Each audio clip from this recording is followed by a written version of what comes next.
Hello friends, कैसे हैं मेरे भाई सब। मैं सभी भाइयों से आशा करता हूँ कि सभी भाई मेरे अच्छे हैं।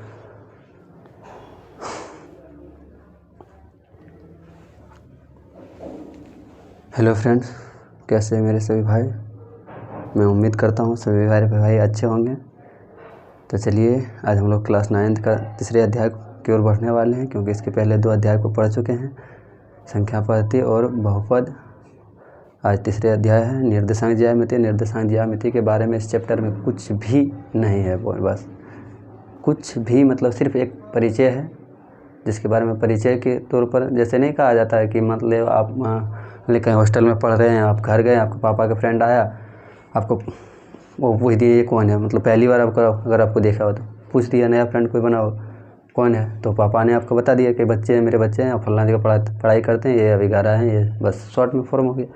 लेकिन वही अगर डिटेल में आपके बारे में अगर मान लेते हैं आपकी शादी होने लगे, तो आपके ससुराल वाले आएंगे आपको देखने के लिए, तो वहाँ आपको क्या देना होगा, लिखित बयान में नहीं कहता कि ये फलना कॉलेज से पढ़ाई किया, यहाँ से मैट्रिक किया, यहाँ से इंटर किया, यहाँ से मतलब ये अभी बीटेक कर रहा है या एमटेक कर रहा है, या जो भी कर रहे हैं आप, XYZ जो वर्क कर रहे हैं उसके बारे में बताया जाता है।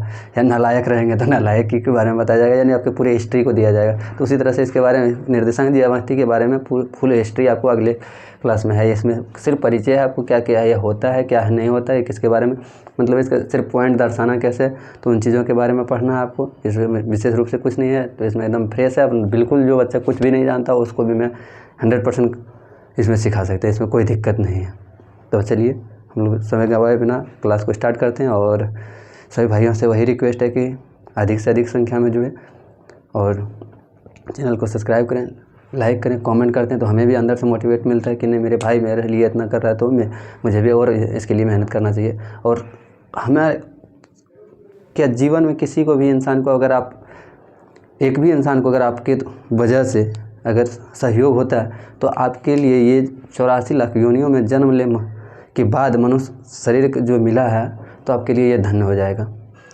तो कोशिश करें जो भी आपके जितना हो सके वैसे इंसान को सब सहयोग करें जिनको आपकी ज़रूरत हो।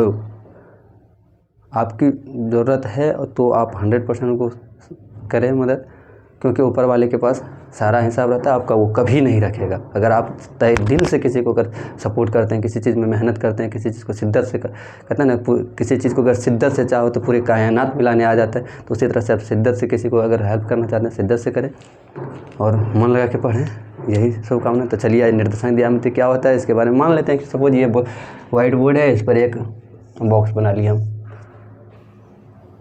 बॉक्स बना लिया। अब इसमें एक पॉइंट डाल दिया और आपको कहा दिया कि पॉइंट के बारे में बोलिए। क्या कर दिए, इस पॉइंट के बारे में बोलिए। मान लेते हैं, चलिए इसका नाम भी दे देते हैं आपको, ABCD, और अगर चाहते हैं तो इधर राइट दे देते हैं, इधर लेफ्ट, इधर अप डाउन, अपर, इधर डाउन डाउन। तो इस तरीके से, या फिर इसको दाहिना बायां, नहीं अगर इंग्लिश में समझ में आया हो तो दाहिने बाएं से समझ लीजिए, आप लेफ्ट राइट से समझ लीजिए, जैसे समझें आप। या तो अगर आप इसको बताना हो तो अब एक स्केल लेंगे, क्या करेंगे, अब इसको स्केल लेंगे, स्केल से आप यहाँ से इसकी दूरी मापेंगे। मान लीजिए सपोज आपको 3 सेंटीमीटर आ गया, 3 सेंटीमीटर लिख देंगे। नीचे से ऊपर मापेंगे, तो मान लेते हैं यहाँ से इसको मापे 5 सेंटीमीटर, इसको 5 सेंटीमीटर ले देंगे। अब हमको अगर बिंदु का बताना हो तो क्या बताएंगे हम, इस बिंदु यहाँ कहेंगे कि ये 3,5 है, बिंदु का 3,5 है। या इसको y मान लेते हैं, इसको x सेंटीमीटर आया, y सेंटीमीटर आया, तो क्या लिख देंगे, इसको x, y लिख देंगे। तो यही इसका निर्देशांक हो जाएगा। क्या हो जाएगा इसके बारे में, निर्देशांक हो जाएगा। और अगर इसको, या फिर मान लेते हैं यहाँ दे दिए इस पॉइंट को, और फिर अगर इस पॉइंट का दस्तार बताना तो यहाँ से यहाँ की दूरी मापेंगे। मान लेते हैं A आ गया, यहाँ से यहाँ ये B आ गया, तो इस पॉइंट का निर्देशांक क्या हो जाएगा, ए कॉमा बी, ये बी कॉमा ए कॉमा बी या बी कॉमा ए, कोई फ़र्क नहीं पड़ता आप। तो इस तरीके से, तो चलिए इसके बारे में कुछ विशेष नहीं था। और अब प्रश्नावली में आते हैं, प्रश्नावली के क्वेश्चन को हल करते हैं। अब कोशिश करें कि आपको अपने आप खुद से जितना अधिक से अधिक हो सके इस क्वेश्चन को अपने से जब तक नहीं, आप हथियार कितना भी बढ़िया हो, अगर आप चलाना नहीं जानते हैं तो आप सामने वाला विरोधी मार ही देगा। यानी आपको अगर कोशिश करें कि आप खुद ही बनाएं इसको, अगर नहीं बन रहा है तो फिर प्रैक्टिस करें अधिक से अधिक। तो वही क्लास 2 में एक हम लोग, पता नहीं आप लोग के अभी है कि नहीं देखें, लेकिन हम लोग एक ब्रदराज वाला कहानी पढ़े थे क्लास 2 में, जो एक मतलब अथक प्रयास करने के बाद भी अगर नहीं हुआ तो फिर उसको गुरुजी लौटाए, और जो बहुत बड़ा कहानी है बताने लगे तो पता लगा कि चैप्टर छूट गया, इसलिए छोड़िए। उसमें एक बहुत अच्छा स्टेटमेंट था, करत करत अभ्यास जड़ मति हो सुजान, रसरी आवत जात से सिल पर पड़त निशान। यानी उस रसरी के आने जाने से बार बार एक पत्थर के सिल पर अगर निशान पड़ा जा सकता है तो आप हम क्यों नहीं सीख सकते हैं। और आपके साथ हम अगर मेहनत कर रहे हैं तो आप भी लगातार करते रहेंगे तो ज़रूर ही समझ में आएगा। चलिए अब क्वेश्चन की ओर ध्यान देते हैं। क्या कहता है कि एक अन्य व्यक्ति को आप अपने अध्ययन मेज पर रखें टेबल लैंप की स्थिति किस तरह बताएंगे। मान लेते हैं एक टेबल लैंप है, एक टेबल लैंप बना लेते हैं।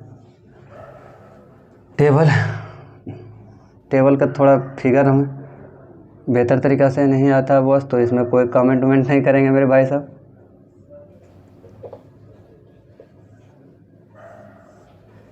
एक टेबल, एक यहाँ आ जाएगा, तो चौथा पाँव उसको नहीं दिखा रहे क्योंकि दिखाएंगे तो फिर आपका फिगर ख़राब हो जाएगा। 3D में थोड़ा सा इमेजिन करने की चीज़ें हैं, तो थोड़ा आप इमेजिन कर लेंगे 3D फिगर में। 3D 2D जब फिगर मेंसुरेशन पढ़ाएंगे तो उसमें आपको बता देंगे कि कैसे कैसे होता है।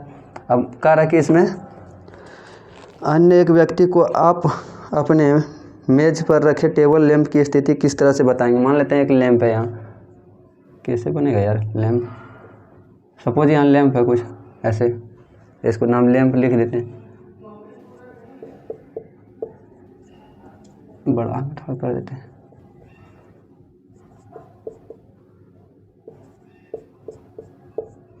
यहाँ लैंप है। अब इसका स्थिति बताना हो, तो कैसे बताएंगे। तो मान लेते हैं यहाँ से x, इसके दूरी ये x है, ये y है, तो इसका अगर लैंप का निर्देशांक बताएंगे तो क्या हो जाएगा, ये x, y। उसी तरह से सेम है, कुछ नहीं है।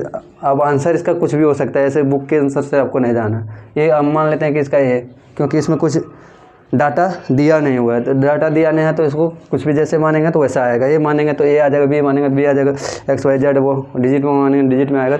इसलिए आपको इस प्रश्न पर कोई विशेष डरने की बात नहीं है, आप जैसा चाहें वैसा मान के बना सकते हैं।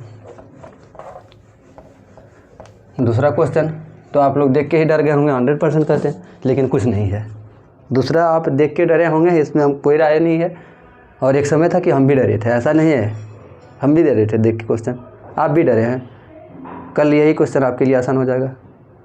तो चीज़ें होता है कि बार बार करने से आपको आसान होते जाता है। जैसे मान लीजिए आप याद कीजिए बचपन में जब आपको क सिखाया गया होगा, तो क सीखने में आपको 3 महीना लग गया होगा, 2 महीना लग गया होगा, 15 दिन लग गया होगा, 10 दिन लगा होगा। इसी पर आपको मतलब पूरे साल बोला होगा ऐसे ऐसे लिख दिया टीचर, और इसी पर घुमाते रहो। तब उसके बाद आपको कितना दिन आप इस पर घुमाए होंगे ऐसे, तब बोला होगा कि आप लिख के दिखाओ, तब आप लिखे होंगे। और उसके बाद भी आपको कैसा लिखा होगा तो आप ही जानते होंगे। पहले ऐसे दे दिए होंगे, फिर ऐसे किए होंगे, फिर ऐसे किए होंगे, फिर ऐसे किए होंगे, जैसे तैसे करके यानी आप लिखे होंगे। तो उसी तरह से चीज़ें हुआ नहीं, तो उसी तरह से आप कंटिन्यू करते रहेंगे तो आपका होगा, 100% होगा, क्यों नहीं होगा। अगर जिसका हो रहा वो तो खां थोड़ी है। चलिए इसके लिए थोड़ा सा स्पेस चाहिए तो इसको हम मिटा रहे हैं।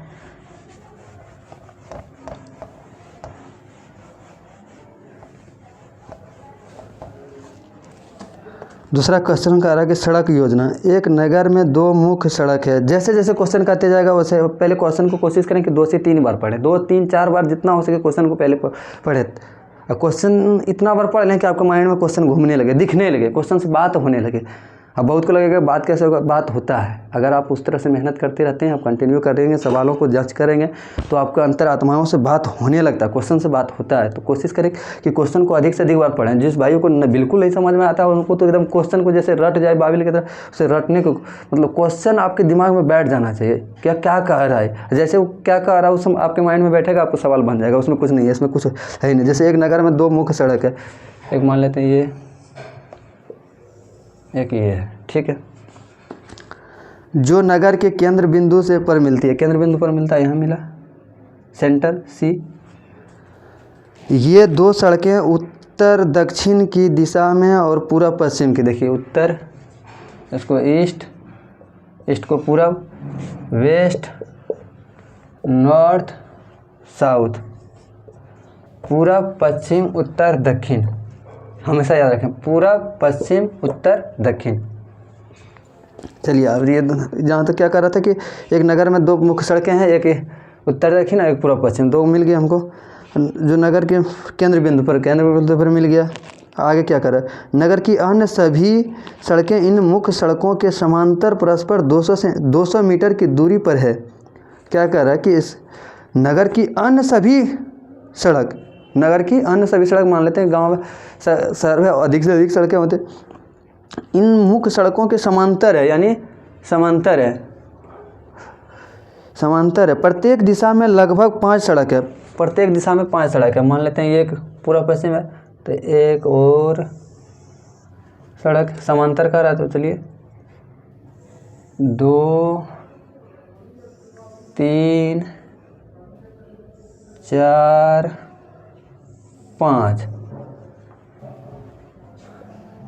सड़क, या इसको मार्ग लिख देते हैं, क्या दिक्कत है।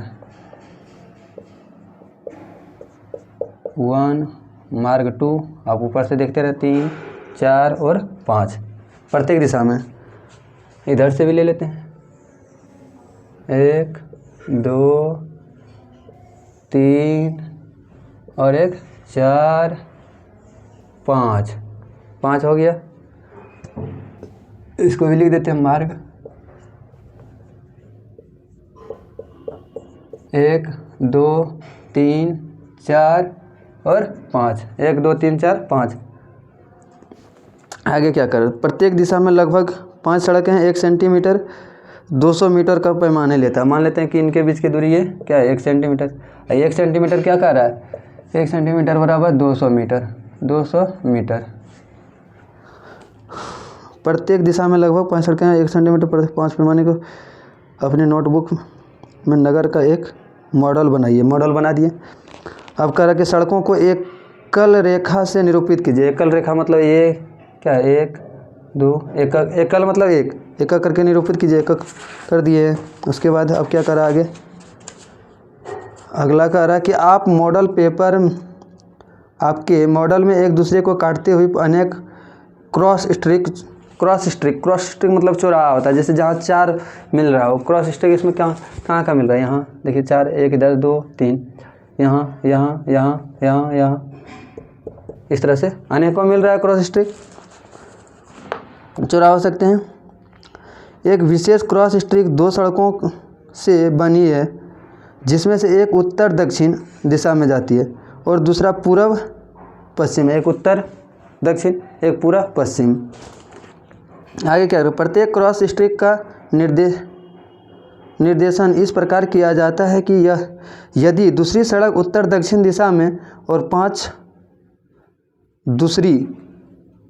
दूसरी सड़क दूसरी उत्तर दक्षिण दिशा वाला, ये दूसरा है, और दूसरी सड़क उत्तर दक्षिण दिशा में और 5वीं सड़क पूर्व पश्चिम में। 5वीं इधर से कौन है, यहाँ ये है, और दूसरी ये हो गया सड़क दूसरी पूर्व 5वीं दिशा में जाती है और ये एक दूसरे को क्रॉस पर मिलती है। क्रॉस पर यहाँ मिल रहा है। इस क्रम में 2,5 कहेंगे। इस क्रॉस स्ट्रिक को क्या कहेंगे, 2,5। आपको पहले भी बता चुके कैसे। कह रहा कि उत्तर से दक्षिण दूसरी सड़क यहाँ मिल और 5वीं सड़क पूर्व से पश्चिम, तो यहाँ मिल रहा है, तो इस क्रॉस को क्या करेंगे, 2,5। अब इसी में कह रहा पहला क्वेश्चन कह रहा कितनी क्रॉस स्ट्रिक 4,3 पर माना जाता है। 4,3 यानी 4 उत्तर से दक्षिण 4 यहाँ है और 3 यहाँ है, पूर्व से पश्चिम यहाँ, तो कितना जाएगा 1। कितनी क्रॉस स्ट्रिक 4,3 माना जा सकता है, तो एक ही कौन माना जाएगा। 4 सड़क ये है, 3 सड़क ये है, तो एक ही बिंदु पर काट रहा है। अगर आप किसी भाई को डाउट होता हो कि यहाँ भी तो काट रहा है 3, तो ये 4 है भाई, और हमें 3 पर बोला गया है, तो इसलिए ये होगा। और दूसरा नंबर इसमें कह रहा है कितना 3 क्रॉस 4, तो इसके लिए आंसर क्या हो जाएगा 1। दूसरा 3 4 यहाँ है, 3 और 4 यहाँ, 3 4 ये हो जाएगा कितना 3,4। तो ये भी कितना पर काट रहा है, तो 1 बार, 1 इसका भी आंसर हो जाएगा। इस प्रकार से ये भी चैप्टर आपका ख़त्म हो गया। तो मैं उम्मीद करता हूँ सभी भाई मेरे अच्छे तरीके से समझे होंगे। वीडियो को अधिक से अधिक शेयर करें, चैनल को सब्सक्राइब करें, लाइक करें, कमेंट करें। थैंक यू, धन्यवाद।